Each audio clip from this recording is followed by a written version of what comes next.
नमस्कार, किसान समाचार में आपका स्वागत है। मैं हूं साइमा खान। सबसे पहले नजर डाल लेते हैं हेडलाइंस पर। राष्ट्रपति द्रौपदी मुर्मू ने उत्तर प्रदेश वैश्विक निवेशक शिखर सम्मेलन 2023 के समापन सत्र को किया संबोधित। कहा कि गेहूं सहित कुल खाद्यान्न उत्पादन में उत्तर प्रदेश भारत में पहले पायदान पर। दुग्ध उत्पादन में उत्तर प्रदेश अग्रणी राज्य। प्रदेश में कृषि आधारित उद्यमों के लिए काफी संभावनाएं। प्रधानमंत्री नरेंद्र मोदी ने राजस्थान में दिल्ली मुंबई एक्सप्रेस वे के दिल्ली दौसा लालसोट सेक्शन का किया लोकार्पण। इंफ्रास्ट्रक्चर के निर्माण को बताया आर्थिक विकास की शक्ति। कहा कि छोटे किसान और पशुपालक अब आसानी से कम खर्च में अपनी सब्जी और दूध भेज सकेंगे दिल्ली। G20 कृषि कार्य समूह की पहली बैठक की इंदौर में हुई शुरुआत। 15 फरवरी तक चलने वाली 3 दिवसीय बैठक में G20 देशों के प्रतिनिधि कृषि क्षेत्र से जुड़े प्रमुख विषयों पर करेंगे चर्चा। विदेशी मेहमानों को नाश्ते के साथ दोपहर और रात के भोजन में परोसे जाएंगे मोटे अनाज से बने व्यंजन।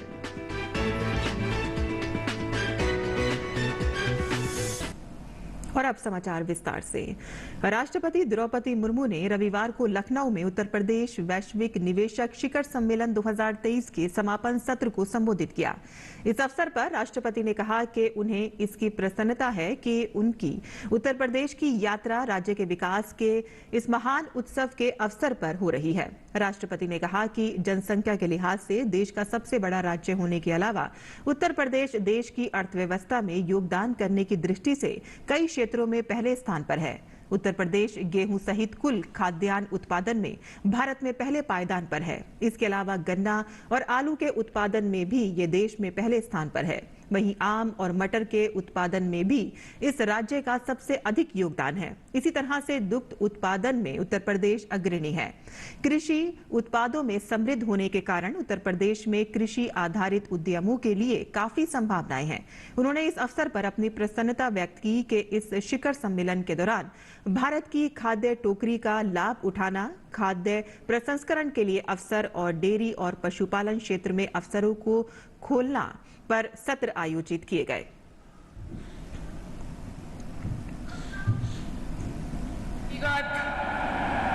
एक जनसंख्या की दृष्टि से देश का सबसे बड़ा प्रदेश होने के साथ साथ देश की अर्थव्यवस्था में योगदान देने की दृष्टि से भी उत्तर प्रदेश अनेक क्षेत्रों में भारत में प्रथम स्थान पर है।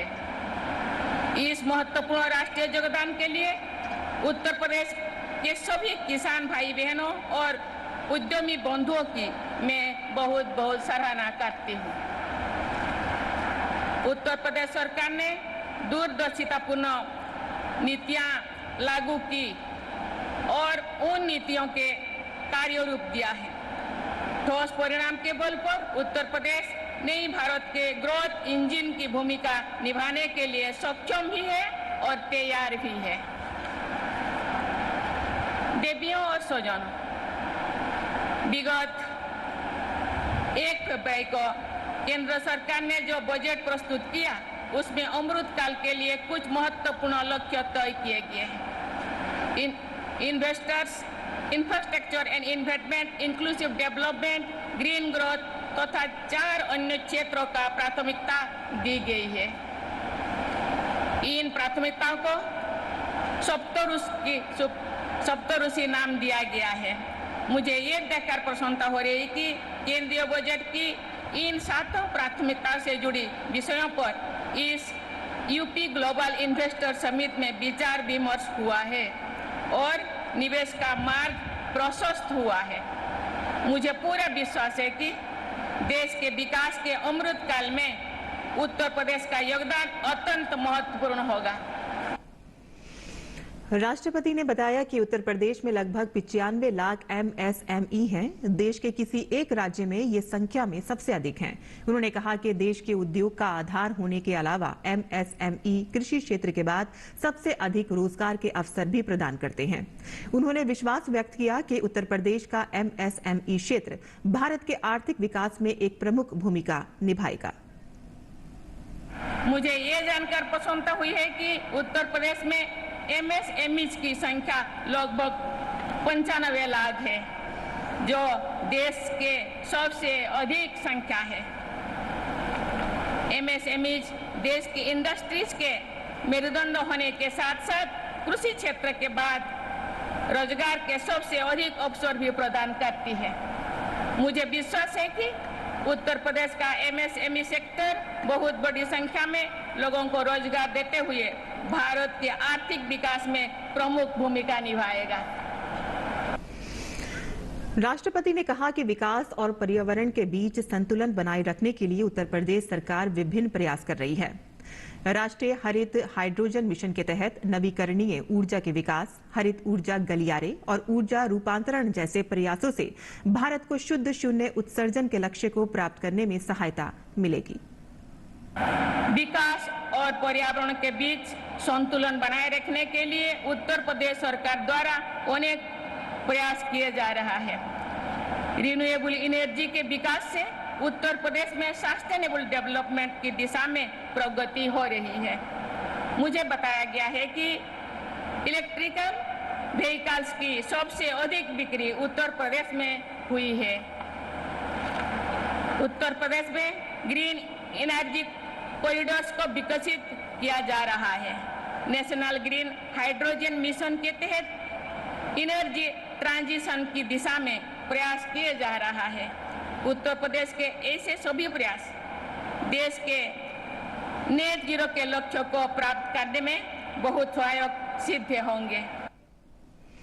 राष्ट्रपति द्रौपदी मुर्मू ने सोमवार को उत्तर प्रदेश के दौरे पर राजभवन में बुक्सा जनजाति के लोगों से मुलाकात की। इस दौरान बुक्सा जनजाति के लोगों ने सरकारी विभाग द्वारा कराए गए कार्यों का उल्लेख किया। शिक्षा, सिलाई कढ़ाई के साथ ग्राम मित्र के कार्य मिलने से बुक्सा जनजाति की महिलाएं राष्ट्रपति से बातचीत के दौरान खुश नजर आईं। ये जनजाति बिजनौर जनपद के कोतवाली, अफसरगढ़, नजीबाबाद क्षेत्र में निवास करती है। इन्होंने अपने क्षेत्र में स्वास्थ्य केंद्र, डिग्री कॉलेज खोलने की मांग की। साथ ही साथ इस दौरान 21 बुक्सा जनजाति के लोगों को वन अधिकार का पट्टा दिया गया, जिसमें से 5 लोगों को पट्टा प्रमाण पत्र राष्ट्रपति ने दिए। उनका अपना जमीन नहीं होने के कारण प्रधानमंत्री आवास योजना में इंक्लूड नहीं हो पाते, इसीलिए जिनके पास ऐसे जमीन है, जंगल जमीन है, उनको भी जमीन का पट्टा मिलना चाहिए और उनका भी अपना घर रहना चाहिए। जनजाति जो पीछे है जरूर वो भी आगे बढ़ेंगे। केवल गवर्नमेंट के ऊपर हम सहारा लेने से, भरोसा करने से नहीं होगा। हम लोगों को भी आगे बढ़ने के लिए जुनून होना चाहिए। मानसिकता हम लोगों का भी स्ट्रांग होना चाहिए। वहीं रविवार को राजस्थान के दौरे पर पहुंचे प्रधानमंत्री नरेंद्र मोदी ने राष्ट्र को उत्कृष्ट सड़क अधोसंरचना निर्माण की बड़ी सौगात दी। पीएम मोदी ने दिल्ली मुंबई एक्सप्रेसवे के दिल्ली दौसा लालसोट सेक्शन का लोकार्पण किया। इस अवसर पर अपने संबोधन में पीएम ने कहा कि आधुनिक इंफ्रास्ट्रक्चर के निर्माण का एक पक्ष ये है कि जब ये इंफ्रास्ट्रक्चर बनकर तैयार हो जाता है तो किसान हो, कॉलेज दफ्तर जाने वाले हो लोग हों, ट्रक टेम्पो चलाने वाले लोग हों, व्यापारी हों, सबको अनेक प्रकार की सुविधाएं तो बढ़ती ही हैं, उनकी आर्थिक गतिविधि भी बढ़ती है। अब जैसे कि दिल्ली दौसा लालसोट के बीच ये एक्सप्रेसवे बन गया है। अब जयपुर से दिल्ली के सफर में पहले जो 5 से 6 घंटे लगते थे वो अब इसके आधे समय में हो जाएगा। आप सोचिए कि इससे कितने बड़े समय की बचत होगी। इस पूरे क्षेत्र के जो साथी दिल्ली में नौकरी करते हैं, कारोबार करते हैं, अन्य काम के लिए आना जाना होता है, वो अब आसानी से अपने घर शाम को पहुंच सकते हैं। ट्रक टेम्पो चलाने वाले साथी जो सामान लेकर दिल्ली आते जाते हैं, उन्हें अपना पूरा दिन सड़क पर बिताना नहीं पड़ेगा। जो छोटे किसान हैं, जो पशुपालक हैं, वो अब आसानी से कम खर्च में अपनी सब्जी, अपना दूध दिल्ली भेज सकते हैं। और अब देरी होने की वजह से उनका सामान रास्ते में ही खराब होने का खतरा भी कम हो गया है। जब ये इंफ्रास्ट्रक्चर बनकर तैयार हो जाता है तो किसान हो, कॉलेज दफ्तर आने जाने वाले लोग हो, ट्रक टेम्पो चलाने वाले लोग हो, व्यापारी हो, सबको अनेक प्रकार की सुविधाएं तो बढ़ती हैं, उनकी आर्थिक गतिविधि भी बढ़ती है। अब जैसे दिल्ली दौसा लालसोट के बीच ये एक्सप्रेसवे बन गया है। अब जयपुर से दिल्ली के सफर में पहले जो 5-6 घंटे लगते थे वो अब इसके आधे समय में हो जाएगा। आप सोचिए इससे कितने बड़े समय की बचत होगी। इस पूरे क्षेत्र के जो साथी दिल्ली में नौकरी करते हैं, कारोबार करते हैं, अन्य काम के लिए आना जाना होता है, वे अब आसानी से अपने घर शाम को पहुंच सकते हैं। ट्रक टेम्पो वाले साथी जो सामान लेकर दिल्ली आते जाते हैं, उन्हें अपना पूरा दिन सड़क पर बिताना नहीं पड़ेगा। जो छोटे किसान हैं, जो पशुपालक हैं, वो अब आसानी से कम खर्च में अपनी सब्जी, अपना दूध दिल्ली भेज सकते हैं। अब देरी होने के कारण वजह से उनका सामान रास्ते में ही खराब होने का खतरा भी कम हो गया है। इस एक्सप्रेस वे के इर्द गिर्द ग्रामीण हाट बनाए जा रहे हैं। इससे जो स्थानीय किसान हैं, बुनकर हैं, हस्तशिल्पी हैं, वो अपने उत्पाद आसानी से बेच पाएंगे। दिल्ली मुंबई एक्सप्रेस वे से राजस्थान के साथ साथ हरियाणा, मध्य प्रदेश, गुजरात और महाराष्ट्र के अनेक जिलों को बहुत लाभ होगा। हरियाणा के मेवात और राजस्थान के दौसा जिला ऐसे जिलों में कमाई के नए साधन तैयार होने वाले हैं। इस आधुनिक कनेक्टिविटी का लाभ सरिस्का टाइगर रिजर्व, केवलादेव और रणथंभौर नेशनल पार्क, जयपुर, अजमेर जैसे अनेक पर्यटक स्थलों को भी होगा। देश और विदेश के पर्यटकों के लिए राजस्थान पहले ही आकर्षक एक राज्य रहा है और अब इसका आकर्षण और बढ़ जाएगा। इस एक्सप्रेसवे के इर्द गिर्द ग्रामीण हाट बनाए जा रहे हैं। इससे जो स्थानीय किसान है, बुनकर है, हस्तशिल्पी है, वे अपने उत्पाद आसानी से बेच पाएंगे। दिल्ली मुंबई एक्सप्रेसवे से राजस्थान के साथ साथ हरियाणा, मध्य प्रदेश, गुजरात और महाराष्ट्र के अनेक जिलों को बहुत लाभ होगा। हरियाणा के मेवात और राजस्थान के दौसा जिले ऐसे जिलों में कमाई के नए साधन तैयार होने वाले हैं। इस आधुनिक कनेक्टिविटी का लाभ सरिस्का टाइगर रिजर्व, केवलादेव और रणथंभौर नेशनल पार्क, जयपुर, अजमेर जैसे अनेक पर्यटक स्थलों को भी होगा। देश और विदेश के पर्यटकों के लिए राजस्थान पहले ही आकर्षक रहा है, अब इसका आकर्षण और बढ़ जाएगा। G20 कृषि कार्य समूह की पहली बैठक की शुरुआत इंदौर में हो गई है। 15 फरवरी तक चलने वाली 3 दिवसीय बैठक में G20 देशों के प्रतिनिधि कृषि क्षेत्र से जुड़े प्रमुख विषयों पर चर्चा करेंगे। बैठक से पहले मध्य प्रदेश के मुख्यमंत्री शिवराज सिंह चौहान ने कहा कि इंदौर में G20 की बैठकों के अंतर्गत कृषि कार्य समूह की पहली बैठक हो रही है। इसमें केंद्रीय कृषि मंत्री तथा 20 समूह देशों के प्रतिनिधि भाग ले रहे हैं। इस बैठक में कृषि उत्पादन बढ़ाने, सस्टेनेबल एग्रीकल्चर, जलवायु परिवर्तन के प्रभाव सहित कई महत्वपूर्ण विषयों पर चर्चा होगी। इंदौर में G20 की बैठकों के अंतर्गत कृषि कार्य समूह की पहली बैठक हो रही है। कृषि मंत्री जी भी, केंद्रीय कृषि मंत्री जी भी इस बैठक में भाग ले रहे हैं। इस बैठक में जिसकी अध्यक्षता G20 समूह की भारत कर रहा है, प्रधानमंत्री जी के नेतृत्व में लगभग 20 समूह देशों के प्रतिनिधि भाग लेंगे। कृषि उत्पादन बढ़ाने, सस्टेनेबल एग्रीकल्चर, क्लाइमेट चेंज के प्रभाव सहित कई महत्वपूर्ण विषयों पर चर्चा होगी। मुझे विश्वास है कि इस बैठक का पूरी दुनिया के लिए सकारात्मक परिणाम देखने को मिलेगा। मध्य प्रदेश कृषि के क्षेत्र में लगातार उल्लेखनीय काम कर रहा है। अनेकों उपलब्धियां हमने हासिल की है और एग्रीकल्चर ग्रोथ मध्य प्रदेश की कई वर्षों से 18% से ज्यादा रही है।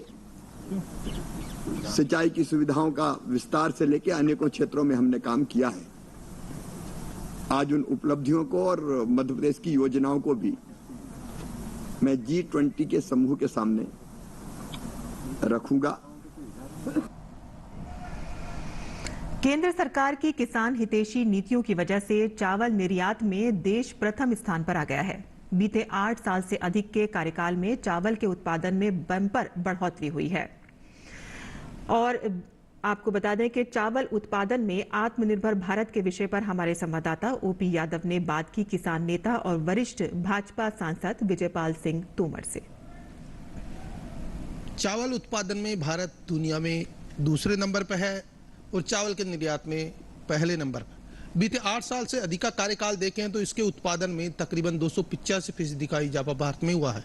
निश्चित तौर पर यह देश के लिए न केवल उपलब्धि है बल्कि किसानों की मेहनत और प्रधानमंत्री नरेंद्र मोदी के सार्थक प्रयासों का परिणाम भी है।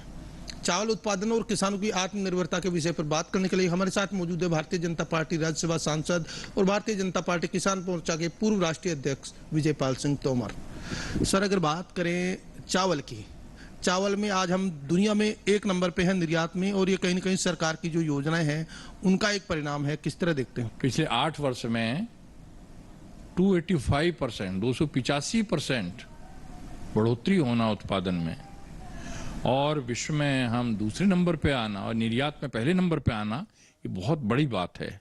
और ये इसलिए है कि किसानों को नंबर 1 किसान क्रेडिट कार्ड पे ऋण दिया जा रहा है।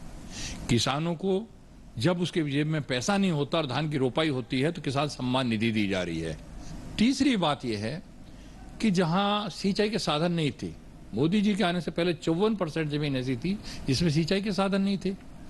अब उन जगहों पर भी जो पानी को तालाबों में रोक के बरसात के पानी को ड्रिप सिस्टम से और स्प्रिंकलर से सिंचाई की जा रही है, तो इससे पैदावार बढ़ी है। बात करें धान की, पर्टिकुलर धान में प्रोसेसिंग का बहुत स्कोप है और भारत सरकार ने बजटीय प्रावधानों में भी कृषि क्षेत्र में प्रोसेसिंग के लिए बहुत सारा वित्त और अनुदान दिया है। बहुत अच्छा काम हो रहा है प्रोसेसिंग का, और वैल्यू एडिशन का भी ये काम हो रहा है।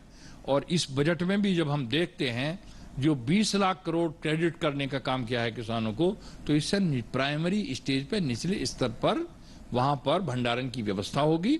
और जो पूंजीगत ढांचे के लिए 10 लाख करोड़ दिया है, उसमें जगह जगह छोटी छोटी एमएसएमई किसान के एफपीओज बने हैं, उनके द्वारा प्रोसेसिंग के प्लांट लगेंगे। दूसरी राष्ट्रीय चावल कांग्रेस उड़ीसा के कटक में हुई है और उड़ीसा में भी धान का बाउल के तौर पे उस स्टेट को जाना जाता है। आप वहाँ काफी काम किए, जिम्मेदारी भी संभाले, तो इस तरह की जो राष्ट्रीय कांग्रेस होती है उससे किसानों को और अंतर्राष्ट्रीय स्तर पर एक कोऑर्डिनेशन बनाने में कितनी मदद मिलती है? देखिए, इससे एक तो किसानों में जागरूकता पैदा करने में इसका बहुत सहयोग होता है। दूसरी चीज, किसानों को बदलती जलवायु के अनुसार किस तरह से नए नए बीज उपलब्ध कराए जाएं और कैसे उसको पैदा करना है, कैसे उसको बचाना है, तरह तरह की बीमारियां लगती हैं उनसे कैसे बचाना है, ये सब जानकारियां इस तरह के सम्मेलन में मिलती हैं और इससे किसान प्रोत्साहित होते हैं। प्रधानमंत्री नरेंद्र मोदी के नेतृत्व में बीते 8 साल से अधिक के कार्यकाल में देश के गांव, गरीब और किसानों के कल्याण और विकास के लिए भारत सरकार ने न केवल किसान हितैषी नीतियां बनाई है बल्कि जमीनी स्तर पर इनका बेहतर तरीके से क्रियान्वयन कर किसानों को आर्थिक रूप से सशक्त और मजबूत बनाने का काम भी किया है। यही वजह कि आज धान उत्पादन के मामले में भारत दुनिया में दूसरे नंबर पर जहां आया है, वह निर्यात के मामले में अव्वल होते हुए पहले स्थान पर आ गया है। मेरे सहयोगी कैमरामैन सौरभ शुक्ला के साथ मोपी यादव, डीडी न्यूज, दिल्ली। वहीं झारखंड के बोकारो जिले में बटन मशरूम की खेती से महिलाओं को तरक्की की राह दिख रही है। महिलाएं पूरे वर्ष मशरूम का उत्पादन कर रही हैं। इससे वो अच्छा मुनाफा कमाकर आत्मनिर्भर भी हो रही हैं। साथ ही क्षेत्र की कई महिलाएं मशरूम की खेती के लिए कंपोस्ट तैयार कर उत्पादकों को भी इसकी बिक्री कर रही हैं। जिले के बेरमो एवं चंदन कियारी प्रखंड में पैदा होने वाले मशरूम एक अलग पहचान दे रहे हैं। जिला प्रशासन की पहल पर जिले में मशरूम की खेती को बढ़ावा मिल रहा है।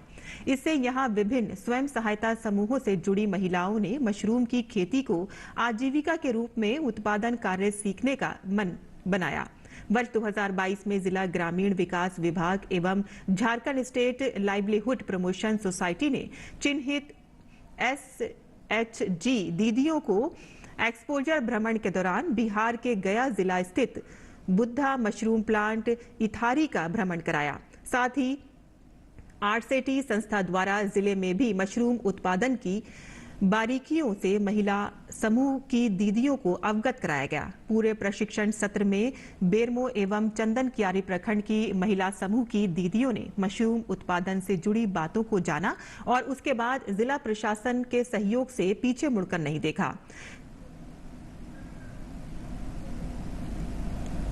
और किसान समाचार में अब बात करते हैं मौसमी खेती की। किसान इस मौसम में कैसे रखें अपनी खेती का ख्याल, आइए देखते हैं।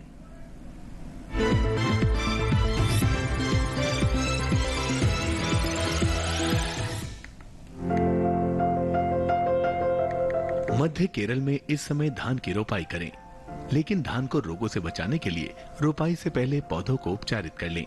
वहीं दक्षिणी केरल के किसान इस समय धान की बुआई का काम शुरू कर सकते हैं। तटीय कर्नाटक में काजू को कीटों से बचाएं। यहीं केले की अच्छी पैदावार के लिए कृषि विशेषज्ञों की सलाह से जरूरी दवाओं का छिड़काव करें। तटीय कर्नाटक में ही काली मिर्च के गुच्छों में 1 या 2 दाने लाल होने लगे तो सभी गुच्छों की तोड़ाई कर लें। तोड़ाई के बाद दाने को अलग करें, उन्हें 1 मिनट के लिए गर्म पानी में डालें और फिर उन्हें सुखा लें। उत्तरी आंतरिक कर्नाटक के किसान इस समय रबी ज्वार में सिंचाई करें। वहीं आंध्र प्रदेश के विशाखापट्टनम जिले में गन्ने की कटाई करें। यहाँ के आनंदपुर जिले के किसान अरहर की कटाई करें। इसके साथ ही यहाँ धान की रोपाई भी कर लें। आंध्र प्रदेश के कृष्णा जिले में जल निकासी की उचित व्यवस्था करते हुए बाजरे की मध्यम अवधि वाली किस्मों की बुवाई जारी रखें। वहीं तेलंगाना के भद्राद्री और मुलुगु जिलों में जहां सिंचाई की व्यवस्था हो, वहां उड़द, मूंग और तिल जैसी कम अवधि वाली फसलों की बुआई करें। खम्मम जिले के किसान इस समय फरवरी के पहले पखवाड़े तक सूरजमुखी, तिल और बाजरे की बुआई करें। नागर कुर्नूल, जोगुलांबा और महबूब नगर जिलों में तिल और सूरजमुखी की बुआई जारी रखें। इसके साथ ही यहाँ ग्रीष्मकालीन सब्जियों की रोपाई जल्द से जल्द पूरी करें। तेलंगाना के जगतियाल, पेड्डापल्ली, राजन्ना सिरसिला और करीमनगर जिलों में तिल की बुआई कर लें।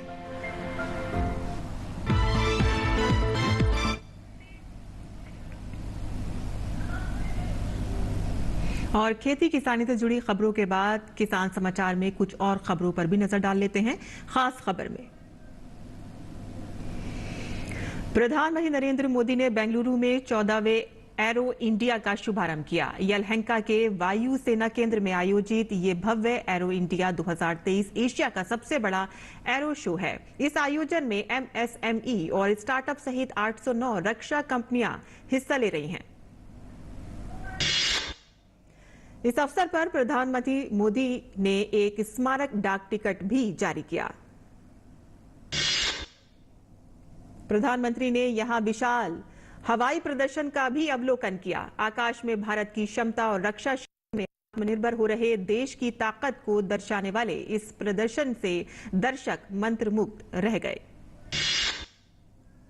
प्रधानमंत्री मोदी ने एरो इंडिया 2023 में विश्व भर के देशों की बड़े पैमाने पर भागीदारी को सराहा। पीएम मोदी ने कहा कि आज ये देश भारत को रक्षा बाजार नहीं बल्कि रक्षा साझेदार के तौर पर देख रहे हैं। प्रधानमंत्री मोदी ने रक्षा क्षेत्र में मेक इन इंडिया की सफलता का भी जिक्र किया। पीएम मोदी ने कहा कि 21वीं सदी का नया भारत कमर कस चुका है। उन्होंने कहा कि नया भारत अब न कोई मौका खोएगा और न ही अपनी मेहनत में कोई कसर छोड़ेगा। रक्षा मंत्री राजनाथ सिंह ने अपने संबोधन में कहा कि देश के रक्षा क्षेत्र ने बीते कुछ वर्षों में तेजी से विकास किया है। उन्होंने एरो इंडिया 2023 को इसी क्रम में एक स्तंभ बताया। प्रधानमंत्री मोदी ने एरो इंडिया 2023 के शुभारंभ के बाद इंडिया पवेलियन का भी उद्घाटन किया। इस अवसर पर पीएम मोदी के साथ रक्षा मंत्री राजनाथ सिंह, कर्नाटक के राज्यपाल और मुख्यमंत्री भी मौजूद थे।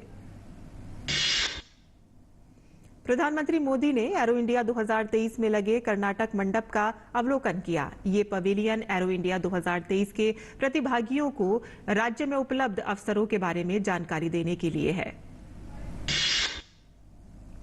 सुप्रीम कोर्ट में चीफ जस्टिस डीवाई चंद्रचूड़ ने 2 नए जजों को पद की शपथ दिलाई। जस्टिस राजेश बिंदल और जस्टिस अरविंद कुमार ने सुप्रीम कोर्ट के जजों के पद की शपथ ली। सुप्रीम कोर्ट ने जम्मू कश्मीर में विधानसभा सीटों के परिसीमन को सही ठहराया। शीर्ष अदालत ने प्रक्रिया को चुनौती देने वाली याचिका खारिज की। तो किसान समाचार में आज के लिए बस इतना ही। अनुमति दें। नमस्कार।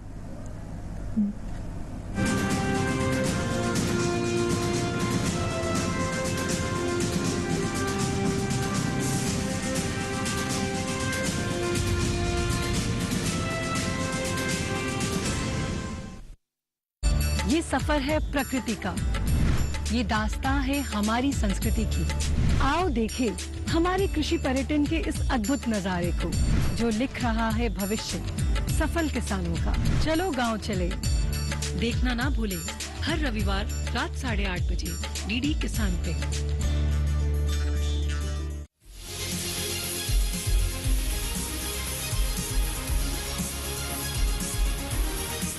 धरती का सीना चीर दे,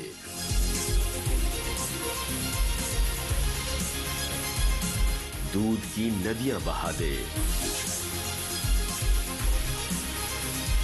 अन्न उगा दे, बिना थके बिना रुके। सर्दी गर्मी बरसात की परवाह किए बिना जो अडिग है अटल है वो किसान है। कामयाबी के आसमान पर पहुंचे धरती पुत्रों की दास्तान। सफल किसान जल्द आ रहा है दूरदर्शन किसान पर।